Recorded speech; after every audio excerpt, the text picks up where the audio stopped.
कि आरजेडी का भी सरकार हुआ करती थी, उस समय राजनीतिक हत्याएं होती, AK-47 कलेक्टोरेट पर भी चलता था।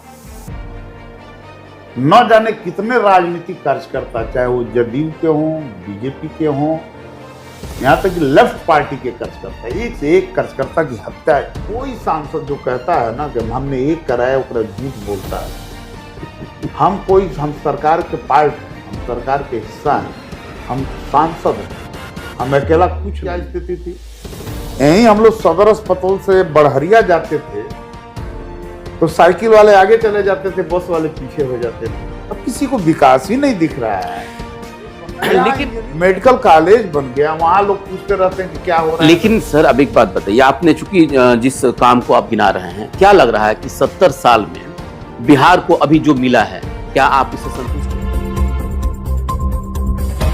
मानसून सत्र बीतने के बाद पहली बार हमारी मुलाकात सीवान के सांसद उनके पति रमेश सिंह कुशवाहा से हो रही है। चूंकि पूर्व विधायक भी रह चुके हैं और अगर देखा जाए तो सीवान के जो DNA है, इससे ये बहुत हद तक वाकिफ हैं। हालांकि बहुत सारे लोगों की अपनी अपनी प्रतिक्रिया है, खास करके अभी जो चुनाव बीतने के बाद और अभी जिस तरीके से मामले हैं।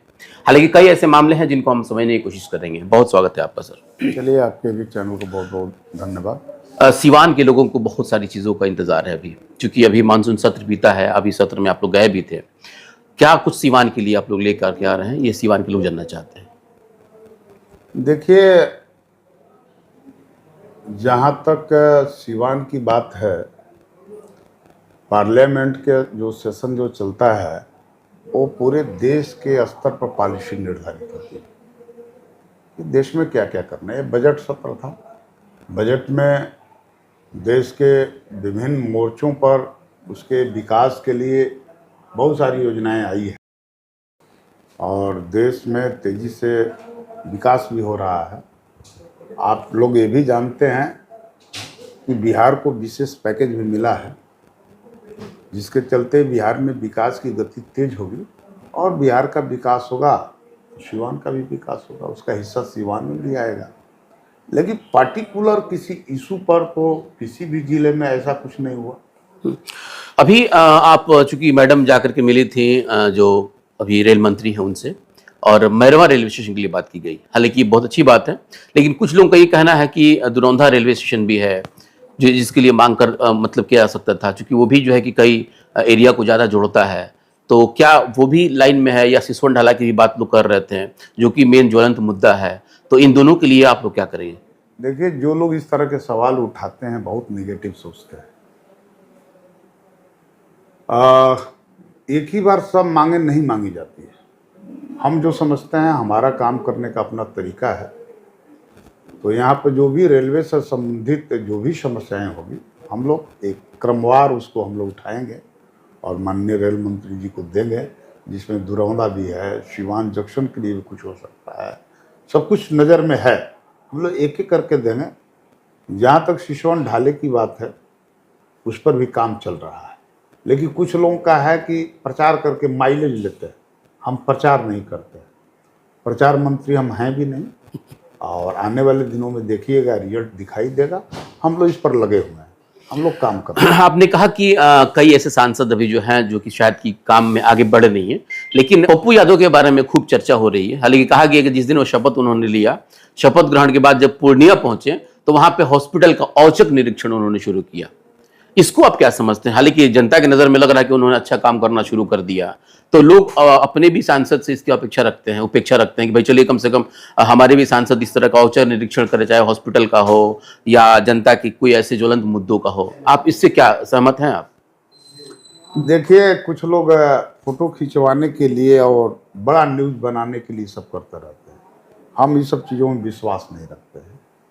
यहाँ के खुद ही माननीय मंत्री मंगल पांडे जी हैं, वो खुद भी एक एक चीज़ों पर नज़र रखते हैं। स्वास्थ्य संबंधी जो भी मामले हैं सब पर नज़र रखते हैं। और सीवान हॉस्पिटल में भी आप देखें, पहले की तुलना में बहुत सदर अस्पताल में डेवलपमेंट हुआ है। बहुत सारे कमरे बने हैं, बहुत सारे कार्य हुए हैं, कई जगह उप स्वास्थ्य केंद्र का भवन बना है। हमको लगता है कि अगले महीने कुछ जगह उद्घाटन भी करेंगे। तो स्वास्थ्य के मोर्चे पर तो बहुत गुणात्मक काम हुआ सीवान में। लेकिन कुछ और हम जाएं और जा करके मीडिया को बुला करके भाई ये नहीं है वो नहीं है, फोटो खींचा कि न्यूज बन सकता है। लेकिन लोग यही चाहते हैं। नहीं तो लोग जो चाहते हैं वो मैं नहीं चाहता हूं। हम ये चाहते हैं कि माननीय नीतीश जी की बिहार में सरकार है, मुख्यमंत्री हैं और उनके नेतृत्व में हर मोर्चे पर काम होता है, काम हो भी रहा है, लोगों को दिखता है। लेकिन सावन के अंधे को सिर्फ हरियाली दिखती है, उसको दूसरा कुछ दिखता ही नहीं। नीतीश जी का काम बोलते रहता है, नीतीश जी खुद नहीं बोलते हैं लेकिन उनका काम बोलता है। आप लोगों से मैं पूछना चाहता हूं कि आरजेडी की जब सरकार हुआ करती थी 15 वर्षों तक लगातार सरकार रही, कहीं सड़कें थी एक भी? गांवों की बात छोड़ दीजिए, मैरवा से सिवान जाने वाली सड़क की क्या स्थिति थी, या सिवान से गुठनी जाने वाली सड़क की क्या स्थिति थी, गुठनी से माझी जाने वाली सड़क की क्या स्थिति थी और आज क्या स्थिति है, लोग बताएं। या मैरवा से दरौली जाने वाली सड़क की क्या स्थिति थी। यहीं हम लोग सदर अस्पताल से बड़हरिया जाते थे तो साइकिल वाले आगे चले जाते थे, बस वाले पीछे हो जाते थे। अब किसी को विकास ही नहीं दिख रहा है। लेकिन इंजीनियरिंग कॉलेज बन गया, मेडिकल कॉलेज बन गया, वहां लोग पूछते रहते हैं कि क्या हो रहा है। लेकिन सर अब एक बात बताइए, आपने चूंकि जिस काम को आप गिना रहे हैं, क्या लग रहा है कि 70 साल में बिहार को अभी जो मिला है, क्या आप इससे संतुष्ट हैं क्या, जो कुछ हुआ है, या इससे भी ज्यादा हो सकता था बिहार? देखिए 19 वर्षों में जो हुआ वो पिछले 51 वर्षों में नहीं हुआ। कहां 51 वर्ष, कहां 19 वर्ष में बहुत फर्क है। नीतीश कुमार जी ने बिहार की काया ही कल्प कर दी। जो भी इंफ्रास्ट्रक्चर, जिसे हम बुनियादी संरचना कहते हैं, बुनियादी संरचना के मोर्चे पर बिहार में जितना काम हुआ दूसरे किसी राज्य में इतना अल्प समय में कहीं काम नहीं। सीवान के अपराध को देखा जाए तो मतलब हर दिन जो एक ग्राफ बढ़ रहा है सीवान के अपराध में, हालांकि आपके मतलब निर्वाचित होने के बाद कई ऐसी हत्याएं हुई, क्या वो राजनीतिक हत्याएं थी या जो जमीनी विवाद को लेकर के होता है, इन सारी पे अंकुश कैसे लग रहा है और क्यों नहीं इसके ऊपर लग पा रहा है? एक चीज मैं आप लोगों को बता रहा हूं कि आरजेडी का भी सरकार हुआ करती थी, उस समय राजनीतिक हत्याएं होती थी। AK-47 कलेक्टोरेट पर भी चलता था। न जाने कितने राजनीतिक कार्यकर्ता, चाहे वो जदयू के हों, बीजेपी के हों, यहां तक कि लेफ्ट पार्टी के कार्यकर्ता, एक से एक कार्यकर्ता की हत्या यहां पे हो गई। आज आप बतावें इस 20 वर्षों में एक भी पॉलिटिकल लीडर की हत्या हुई है राजनीतिक कारणों से? कोई संगठित आपराधिक गिरोह है यहाँ पे? अगर जो है भी, उसके भी तार कहीं ना कहीं आरजेडी से जुड़े हुए हैं। वो जनता दल से नहीं जुड़ा हुआ है, वो बीजेपी से नहीं जुड़ा हुआ है। लेकिन हत्याएं तो हो रही हैं। हत्याएं, देखिए ये समाज है, सोसाइटी है। कोई व्यक्ति, कोई भी सरकार दावा नहीं कर सकती कि मेरे शासन में एक भी हत्या न हो।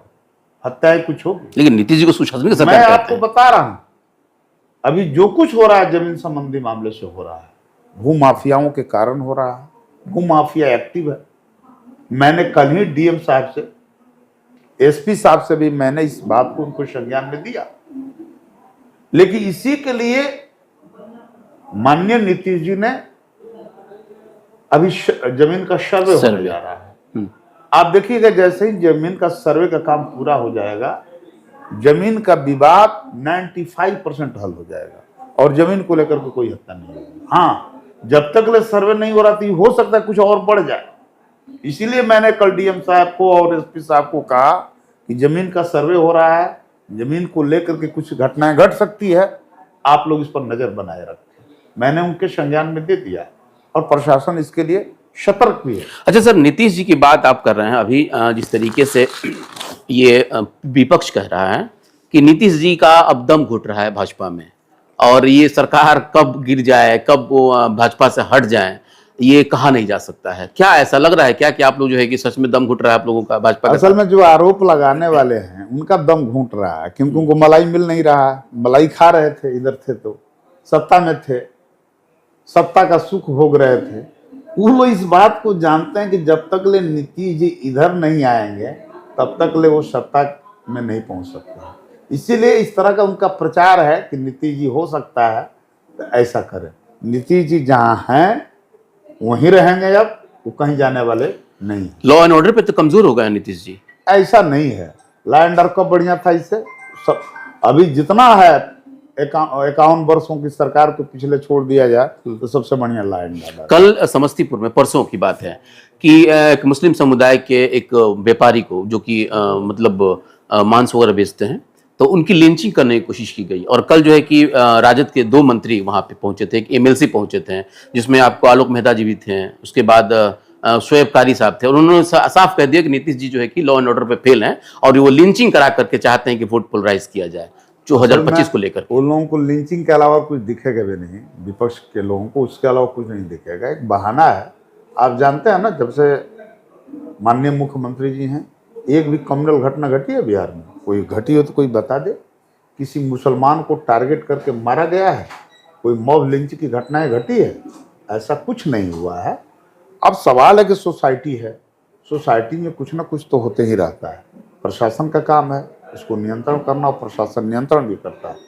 अभी मान लें कि महावीरी मेले का मामला है, दुर्गा पूजा आ रहा है, जब भी धार्मिक कुछ मामले आते हैं तो थोड़ा सा समाज में तनाव रहता है, द्वेष रहता है, लेकिन प्रशासन इसके लिए सतर्क है। और पूरा प्रशासन की सतर्कता ही कहिए कि बिहार में कहीं कुछ नहीं होता। सीवान के लिए कुछ योजना आप बताइए, जिससे कि लोगों को लगे कि हाँ, हमारे सीवान में भी हमारे एमपी साहब एक्टिव हो गए हैं और कुछ काम हो रहा है।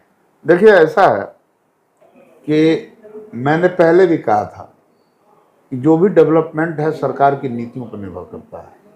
कोई सांसद जो कहता है ना कि हमने एक कराया, वो झूठ बोलता है। हम सरकार के पार्ट हैं, हम सरकार के हिस्सा हैं, हम सांसद हैं, हम अकेला कुछ नहीं है। बिल्कुल, हमारा जो कुछ भी विकास दिखेगा माननीय मुख्यमंत्री के नीतीश जी के नेतृत्व में दिखेगा, और उसी के हम हिस्सा हैं, और आगे भी विकास वो जारी रहेगा। सीवान के सर जो सिसवन ढाला है, उस मुद्दे पे हम बार बार आपसे बात करते हैं, क्योंकि वो जनता का मुद्दा है और जनता चाहती है कि उसका निवारण कितना जल्दी हो जाए। आपको क्या लग रहा है कि मतलब आप इसके लिए आप कितना प्रयास कर रहे हैं? लगा कर हमसे कहवाइएगा, हम कुछ कहने वाले नहीं है। हमारा काम है प्रयास करना, कब होगा नहीं होगा। हमने चुनाव में इसको इशू नहीं बनाया था, इशू कुछ लोगों ने बनाया था। ये मेरा इशू नहीं, जनता का इशू है, और इस पर हम काम कर रहे हैं। लेकिन कब हो जाएगा, कैसे होगा, उस समय आने दीजिए।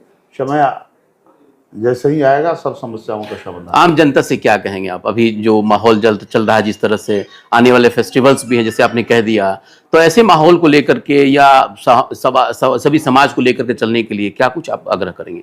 देखिए, इसमें चाहे पक्ष हो या विपक्ष, हम हर दल के नेताओं से, पॉलिटिकल एक्टिविस्ट लोगों से ये अपील करेंगे कि अभी जो महावीरी पूजा का जो मामला आ रहा है, या दुर्गा पूजा भी कुछ दिनों बाद से शुरू होगा, जी जी, ये सब अवसर पर, चहलुम का भी मामला है, सब अवसर पर शांति और सद्भाव को बनाए रखने में एक दूसरे का सहयोग करें। और सिवान लंबे समय से खास तौर से धार्मिक क्रियाकलापों के मामले में बहुत ही शांत रहा है, बिल्कुल, और आने वाले दिनों में भी शांत रहेगा, हम यही कामना करते हैं। और इसमें समाज के हर वर्ग, हर तबके के लोगों का, चाहे हिंदू हो, मुसलमान हो या अन्य लोग हों, सबके एक दूसरे को परस्पर सहयोग करने की जरूरत है। बिल्कुल। तो आपने सुना जिस तरीके से अभी रमेश सिंह कुशवाहा, जो पूर्व विधायक हैं और वर्तमान में जो सांसद हैं, उनकी पति हैं, और जिस बात को इन्होंने कहा, एक बात इसमें बहुत महत्वपूर्ण इन्होंने कह दिया कि कोई भी अगर सांसद इस बात को कह रहा है कि मैंने इस काम को करवाया है, तो जाहिर है कि कहीं ना कहीं उसमें कुछ कंट्रोवर्सी हो सकता है, क्योंकि सरकार के हम पार्ट हैं और सरकार जो चाहती है हम उसको करते हैं। जाहिर है कि बहुत सारे ऐसी योजनाएं हैं जिन योजनाओं का सीवान के लोगों को भी इंतजार है, लेकिन अब इंतजार, चूंकि जब सरकार जिस तरीके से बजट देती है उस हिसाब से उस पर काम होता है, और जाहिर है कि जनता के हित में ही सरकार कोई बड़ा निर्णय लेती है। बाकी आगे कुछ क्या होता है, बने रहे हमारे साथ। बहुत बहुत धन्यवाद।